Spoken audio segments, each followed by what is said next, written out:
Yeah, it's almost like a scarlet letter out there, right? And so, it's almost like if you are of color, if you are a woman, if you are, you're kind of like put Yeah, it's through like, do we have a target on our back? like what's going on.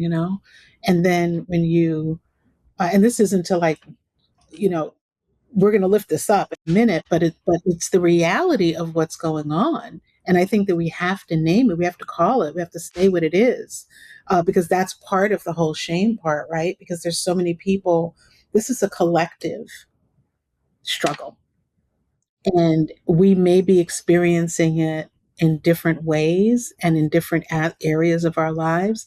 But I don't believe that there's anyone in this country right now, on either side, quite frankly, who isn't affected by this thing that's going on. 100%.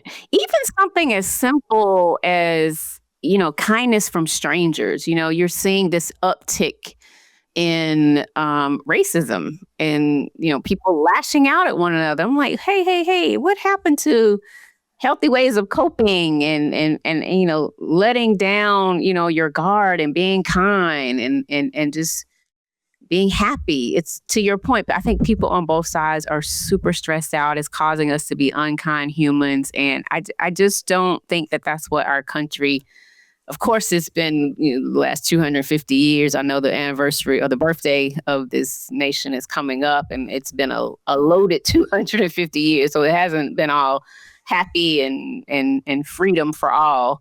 But I will say, when I was growing up in the 70s and 80s, I at least felt a sense of community and humanity.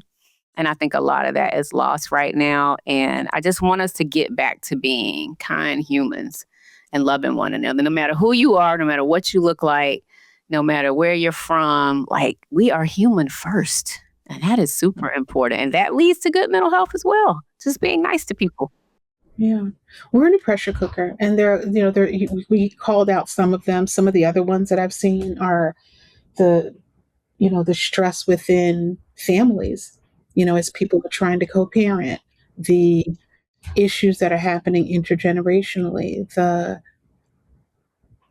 this culture of and I'll bring politics in and then drop it out, but there's this issue of politics that's happening, but then there's also a population of people who are dealing with that within their own families, right? Where maybe they're dealing with the stress of like, I didn't know we were that people, you know.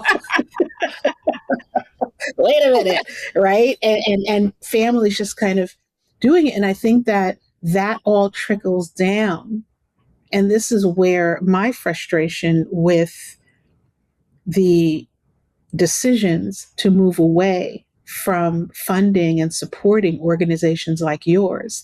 This is where it really matters. This is where the bottom line is. And that is there's a trickle down effect. So if you think that the person at the gas station, frustrated, getting into an argument with their neighbor over, I don't know, you were at the pump too long or whatever, right? That is the consequence of all the other things that we talked about. That's what happens. This is how it rolls out throughout the community and throughout the country, Mm-hmm. because people are living in a state of confusion and uncertainty and fear and terror and burnout. And no conflict resolution skills whatsoever. None. And the way that it's happening and playing out is because we have this tool that lets us, vent. So we can go out and yeah, but it stays there, right? And so there's never been a more critical time to support the organizations that have chosen to contribute some support, contribute some help with mental health, to contribute a different way so that people who are feeling like they're kind of on their last leg, or people who are feeling that nobody cares and there's nothing they can do, we want those people to know that that exists. And it takes something to do that. It really does. And I will say, one of the things that we do a lot of programming around youth and young adults. And we have our youth cope clinics. And what we do, we have wellness trainings within that. We teach them just about the ins and outs of, how to live a healthy lifestyle, what good mental health practice looks like. So we go through that training, but then we also have cope activities. Like we may partner with organizations that teach you how to DJ or teach you how to build a bike or, so many really cool activities. And part of that is, again, giving these, young people something else to do outside of this phone, right? When you're stressed out, the last thing you need to be is on social media, because sometimes that's going to stress you Not the wrong place. wrong place, right? And we know that everybody's not necessarily going to go outside like we grew up back in the day, but having to, retrain the brain almost, right? Giving them tools and equipping them with things that they can do from a social perspective that can help recenter them, right?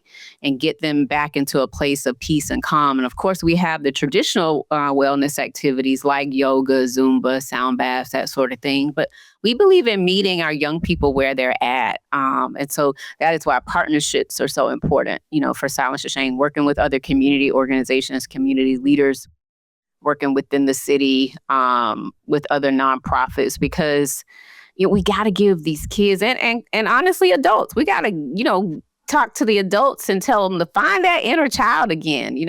For me, it's like sometimes sit down watching cartoons. And I mean the old school cartoons. Like if I'm just having a bad day, I will sit down and watch the Flintstones and it will make me laugh and it'll bring me joy. So there's a lot of layers even to like the work that we do within Silence the Shame, because it's not all just, such serious trainings, because we want to be able to teach people in a way that they can understand it, that it's relatable, and that they can incorporate a lot of these tools into their everyday lives.